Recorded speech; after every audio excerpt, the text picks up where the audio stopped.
Bonjour à tous, mon invité ce matin est député France Insoumise du Nord. Bonjour Adrien Quatennens. Bonjour Christophe Jacubizine. Merci d'être avec nous ce matin. Alors l'émission que vous avez dû apercevoir hier soir du Premier ministre Édouard Philippe face aux Français avec David Pujadas. Alors il y a un moment qui est intéressant, j'aimerais bien avoir votre avis, c'est lorsque Ingrid Levavasseur, qui d'ailleurs a annoncé que pour l'instant elle ne serait pas chef de file de la liste Gilets jaunes aux européennes, peut-être qu'elle sera ailleurs, on verra.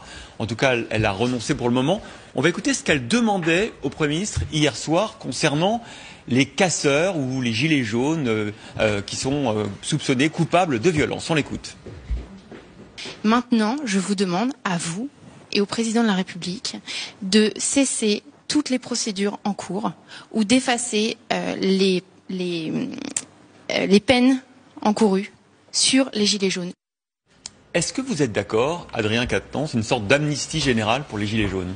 Écoutez, ça fait 3 mois qu'on a un conflit social d'ampleur, une grande contestation populaire qui existe dans le pays.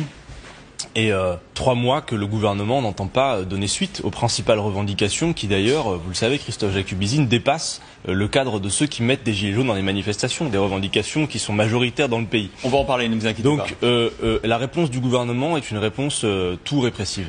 Et on a eu jusqu'à plus de 9000 interpellations, souvent des interpellations même préventives, sans suite judiciaire. Vous avez des gens du commun. Il y a presque 1800 procédures judiciaires, oui, a dit le Premier ministre. Oui, mais vous avez beaucoup plus d'interpellations. Vous avez des gens qui se retrouvent d'ailleurs sous les mains de la justice, qui n'avaient jamais eu affaire à la justice précédemment. C'est des vies brisées. Moi, je pense que dans ces circonstances particulières, beaucoup devraient être amnistiés et n'avaient pas à être. Ce n'est pas leur place d'être dans un tribunal. Voilà ce qu'il faut dire. Donc, je pense que venant des Gilets jaunes, c'est une demande qui est légitime. Oui, je la comprends. Et pourtant, on a vu quand même ces violences, notamment contre les élus, 80 parlementaires de La République En Marche qui ont été victimes d'exactions, de violences. Non mais justement, c'est là que je vais être précis. Moi, je ne suis pas pour qu'on amnistie absolument tout. Je ne suis pas d'accord pour qu'on s'attaque à des symboles de la République, pour qu'on s'attaque à des parlementaires. Mais pour des faits mineurs qui peuvent avoir eu parfois lieu en manifestation, je pense que les circonstances particulières méritent d'être étudiées. Vous avez beaucoup de gens qui ne sont pas des casseurs, qui sont des manifestants pacifiques, qui expriment une impatience. Moi, j'étais encore samedi dernier un parmi tant dans l'acte 13 des Gilets jaunes. Je croise des gens, Christophe Jacubizine, qui me disent clairement, Monsieur Quatennens, nous sommes là parce que nous n'avons plus rien à perdre. Il y a des gens pour qui participer à ces mobilisations, c'est ça que cela veut dire. Donc oui, de la même manière que... Mais entre se mobiliser dans la rue, manifester, ce qui est leur droit évidemment, et puis franchir le pas, aller sur la violence, vous le disiez, s'attaquer à des symboles de la République, s'attaquer à des policiers, des gendarmes. Je vais être très clair. Est-ce qu'il ne faut pas fixer quand même des règles ? Évidemment qu'il faut fixer des règles, et vous avez en face de vous quelqu'un qui est absolument convaincu que les stratégies de la violence ne sont pas les bonnes. Moi, je considère que dans un moment comme celui-ci, nous avons besoin de rassemblements de masse qui soient bienveillants, que des gens qui n'ont pas l'habitude de manifester puissent venir en famille, et donc ces images, de mon point de vue, décrédibilisent le mouvement. Et quand on met en plus le zoom dessus, on finit par faire en sorte que tout le monde serait considéré comme violent en participant à la mobilisation des Gilets jaunes, ce qui n'est pas le cas. Donc moi, j'appelle à des mobilisations pacifiques chaque fois que c'est possible, mais c'est le cas des Gilets jaunes dans leur grande majorité. Est-ce qu'on n'a pas ouvert la boîte de Pandore dans la libération de la parole et de la violence? Vous avez vu ces actes antisémites aussi commis au cours des derniers jours. Je ne sais pas si vous avez lu cette très belle tribune dans Le Monde hier de la rabbin du mouvement juif libéral de France, Delphine Horviller. Regardez ce qu'elle dit. Elle dit... Donc la parole antisémite ne dit rien du mouvement des Gilets jaunes, mais ne lui est pas non plus étrangère. Et dans cette tribune, elle dit quand la contestation du pouvoir s'énonce en des termes de dénonciation d'élite, de culpabilité des riches ou du complot des puissants, il s'agit d'un langage ancestral qui fut dans l'histoire celui de l'antisémitisme. Moi, je pense qu'il faut se garder de tout amalgame et de tout mélanger, parce que bien évidemment, nous n'avons pas fini avec le combat contre l'antisémitisme, contre les racismes, et pour autant, je suis désolé, on ne peut pas amalgamer le mouvement des Gilets jaunes à ce type d'exaction. Vous n'êtes pas d'accord quand elle dit que tout ce qu'on a entendu de la part des Gilets jaunes, de vous, les élites, les riches, les puissants... Avoir une analyse politique, Christophe Jacubizine, parler effectivement de l'hyperconcentration des richesses entre quelques mains, du problème de manque de répartition de l'effort entre tous. C'est une analyse politique. Il ne faut pas qu'on mette ça dans le même panier que les exactions antisémites, même si je précise que la vigilance va être totale, que les actes qu'on a vus doivent être durement condamnés d'antisémitisme et que, évidemment, toute conscience républicaine doit mener ce combat contre l'antisémitisme. Mais enfin, les Gilets jaunes, depuis 3 mois, on leur aura tout fait. Souvenez-vous qu'au démarrage du mouvement, comme c'était contre une hausse de taxes sur les carburants, on prétendait que ce mouvement était anti-écologiste. Puis ensuite, on leur a dit qu'ils étaient d'extrême droite.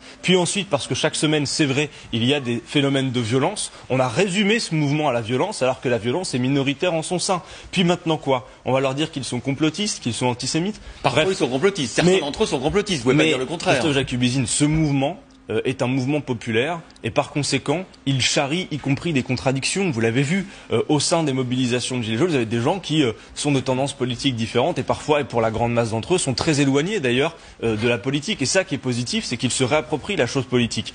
Mais attention, l'essentiel du mouvement des Gilets jaunes, ça n'est pas ce qu'on essaye de faire croire régulièrement, ce sont des gens courageux, souvent qui travaillent, qui n'arrivent pas à finir les fins de mois convenablement et qui n'en peuvent plus et qui manifestent pour des revendications avant tout sociales, de justice fiscale et de refondation démocratique de nos institutions. Alors il y a néanmoins des violences. Vous avez vu hier ce procès donc contre le boxeur Christophe Détinger. Finalement 3 ans de prison dont 1 an ferme, aménageable.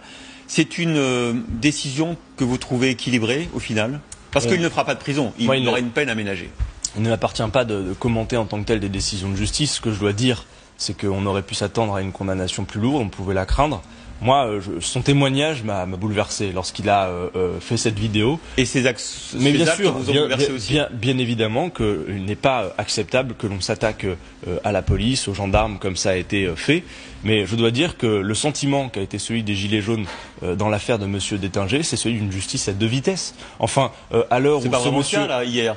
À l'heure où ce monsieur est condamné, Alexandre Benalla se balade à travers le monde avec ses passeports diplomatiques. Et dans l'affaire Benalla, les premiers condamnés, ça justifie pas ça. Vous avez entièrement raison. Sur Alexandre Benalla, vous avez raison. Mais Christophe Jacqueline, vous ne me trouverez jamais à légitimer de la violence ou à excuser ce qui a été fait.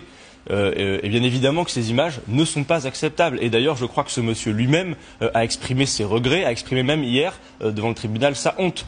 Donc, mais il y a vraiment ce sentiment profond dans le pays, dans tous les sujets. C'est valable avec la justice comme plein d'autres sujets, d'un 2 poids 2 mesures permanent en tout et pour tout. On peut dire qu'hier la décision semble quand même relativement, elle prend acte de la gravité, mais en même temps le met pas en prison. Mais n'empêche effectivement que cet homme qui n'avait jamais eu affaire à la justice a été condamné. De l'autre côté, on a quelqu'un qui est proche du président de la République. Condamné et qui pour l'instant voyage à travers le monde. Oui, bien sûr, mais vous comprenez bien, y compris en termes de temporalité, qu'il y a cet effet de 2 poids 2 mesures, que selon qu'on est puissant, proche du président, ou que l'on est quelqu'un du commun, eh bien on n'a pas affaire à un même rythme judiciaire. Et puis, je pense aussi globalement qu'il faut analyser sur le moment des Gilets jaunes que comme le pouvoir n'entend pas répondre aux revendications qui sont justes, il est en pleine dérive autoritaire, Christophe Jacubizine. Je vois plusieurs ingrédients, moi. Regardez, on a aujourd'hui une propagande d'État. J'allais vous dire, vous organisez le 16 mars, justement, un rassemblement contre la dérive autoritaire du pouvoir. Oui. Qu'est-ce que ça veut dire? On n'est pas en démocratie, dérive autoritaire. C'est grave comme accusation. Dérive autoritaire, ça veut dire que la démocratie est en train de dériver et ça nous inquiète. Vous savez, Christophe Jacubizine, dans le monde, il y a eu des régimes qui étaient libéraux et qui, dès lors qu'ils ont été confrontés à quelques difficultés, se sont transformés en des régimes autoritaires. Je pense par exemple à M. Orban. Bon, regardez. Et on en est là? En tout cas, on prend une pente qui est glissante. Et on a plusieurs ingrédients sous les yeux. Regardez quelques-uns. D'abord, une propagande d'État absolument envahissante et inacceptable. Moi, je considère que voir jusqu'à 6 heures d'Emmanuel Macron presque tous les jours sur toutes les chaînes dans cette période, et alors par ailleurs qu'une campagne électorale est en cours avec les élections européennes. Vous savez que c'est strictement contrôlé et qu'à la minute près, c'est dans le temps de parole? Évidemment, mais vous imaginez bien que alors que les comptes de campagne sont ouverts et que nous sommes en campagne pour les élections européennes, voir pendant 6 heures, plusieurs fois dans la semaine, Emmanuel Macron en bras de chemise faire de grands meetings, voire même certains ministres qui se sont fait prendre la main dans le sac pendant le grand débat, à parler ouvertement d'élections européennes, comme c'est le cas de Madame Buzyn, ça pose véritablement question. La campagne n'est pas encore officiellement ouverte, vous le savez. Ah si, je peux vous confirmer qu'elle l'est. D'un point de vue administratif, elle est déjà ouverte, la campagne.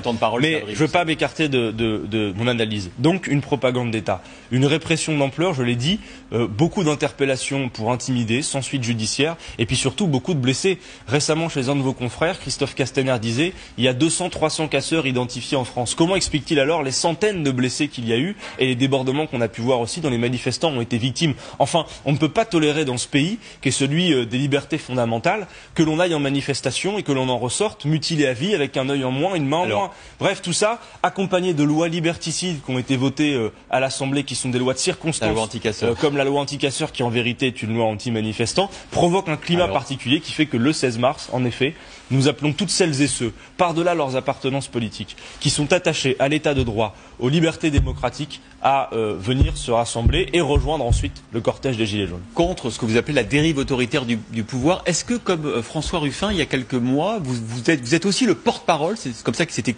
présenté, de ceux qui demandent la démission d'Emmanuel Macron? Mais de fait, si vous voulez, notre analyse est claire. Quand vous allez dans n'importe quel cortège de Gilets jaunes aujourd'hui, ce mot d'ordre est mis en circulation avec une forte puissance. Ce n'est pas nous qui aurions injecté ce mot d'ordre dans la mobilisation. Le mot d'ordre de la démission du président. Bien évidemment, mais c'est très très fort. Raison pour laquelle nous essayons de trouver des traductions politiques, législatives à tout cela.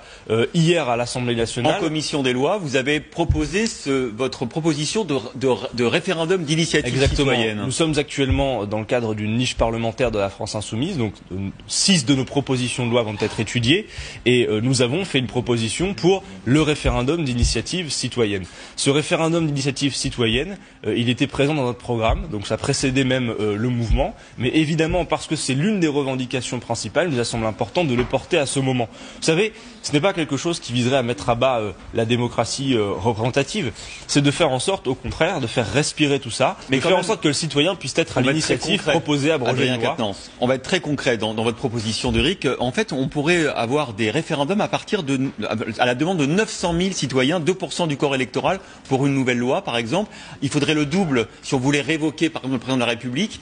Est-ce que c'est pas un peu bas, quand même, comme ça? 900 000, parce que vous êtes 900 000, j'imagine, les militants de la France Insoumise. Vous pourriez à tout moment faire des lois référendaires. Vous me donnez l'occasion d'une précision. Il ne s'agit pas que ce seuil ne permet pas de prendre la décision. Non, mais de déclencher. Exactement, mais c'est important. Tous les dimanches, on aurait des référendums. Non, je ne crois pas. Vous connaissant. Je ne crois pas. 900 000, vous les trouvez. Non, je ne crois pas que nous aurions des référendums tous les dimanches. Entendez bien que l'idée est de trouver le point d'équilibre entre stabilité des institutions et intervention populaire. Parce qu'aujourd'hui, on le voit bien, on peut tous se plaindre du fait que de scrutin en scrutin, il y a une abstention considérable. Et moi, je pense que l'abstention dit quelque chose du moment politique. Vous avez raison, il faut un meilleur équilibre démocratique. Simplement, par exemple, de proposer que 2 millions de Français puissent plusieurs fois, au bout de 18 mois, demander la révocation du président. Après, il y aurait un vote, évidemment. Je veux dire qu'on devrait voter dans un mois sur la... On peut décider, y compris, du rythme des référendums, etc.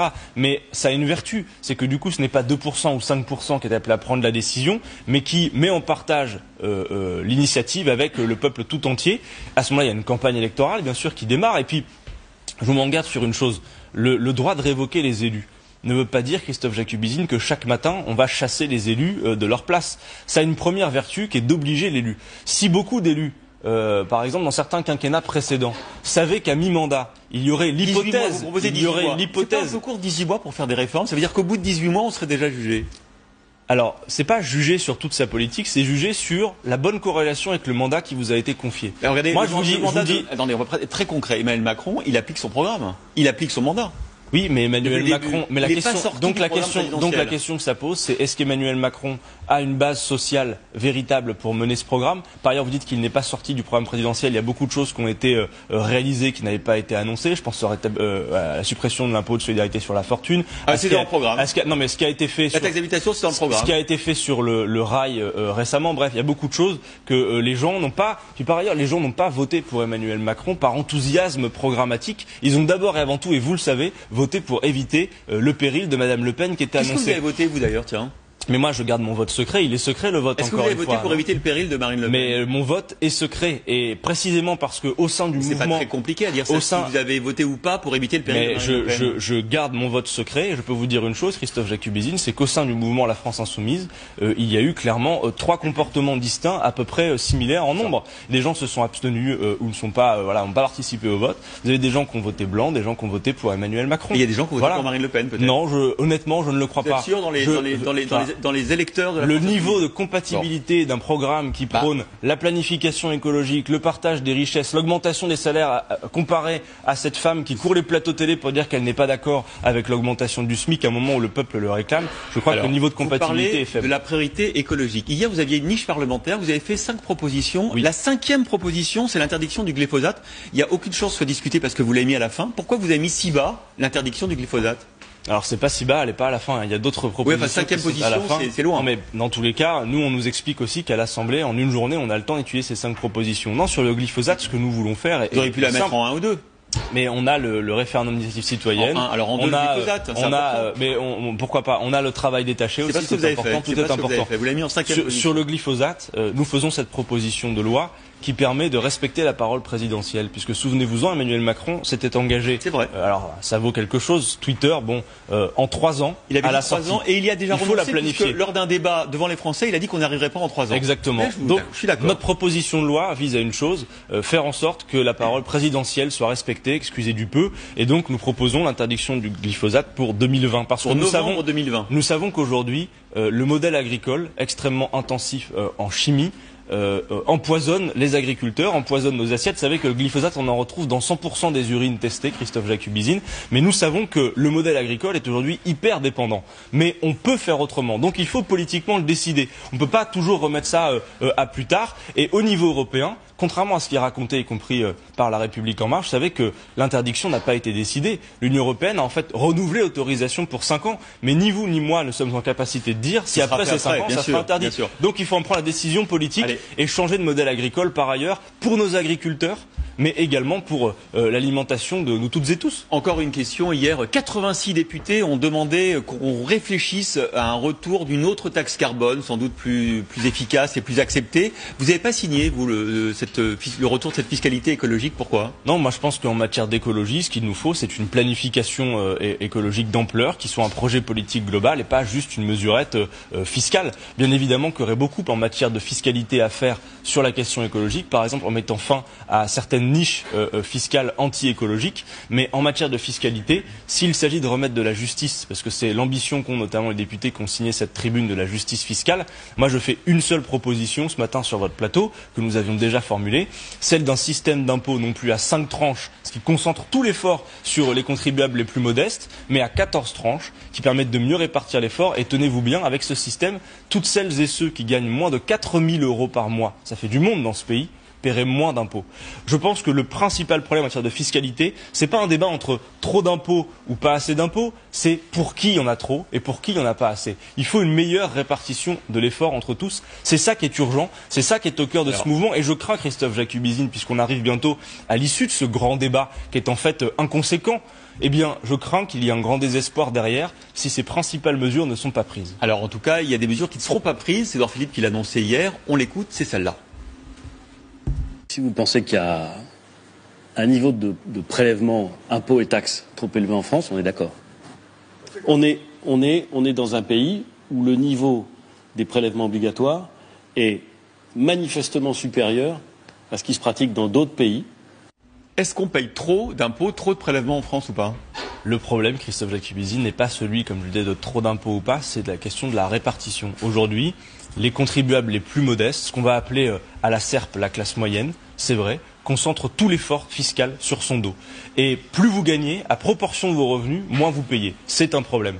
Avec un retour, très riches. Avec un retour à 14 tranches d'impôts, on pourrait mieux lisser l'effort entre tous, mieux le répartir. Moi, je vais même vous dire, je suis pour que tout le monde paye, même symboliquement, mais véritablement à proportion de ses revenus, ce qui n'est pas le cas aujourd'hui. Et on ne peut pas expliquer qu'on a de la justice fiscale quand on supprime l'impôt de solidarité sur la fortune, même si ça a une charge symbolique, ça a quand même consisté à redistribuer beaucoup d'argent aux 100 plus riches de ce pays. Et pour beaucoup de gens qui font des efforts considérables chaque jour et qui n'arrivent pas à joindre les deux bouts, ça n'est pas acceptable. Dernière question très rapide. Dans vos propositions hier, vous avez proposé de rendre le permis de conduire gratuit. Ça coûte combien et qui paye? Écoutez, il faut l'évaluer en fonction du nombre de personnes qui passent le permis. Mais si vous l'avez proposé, c'est que vous l'avez évalué, non ?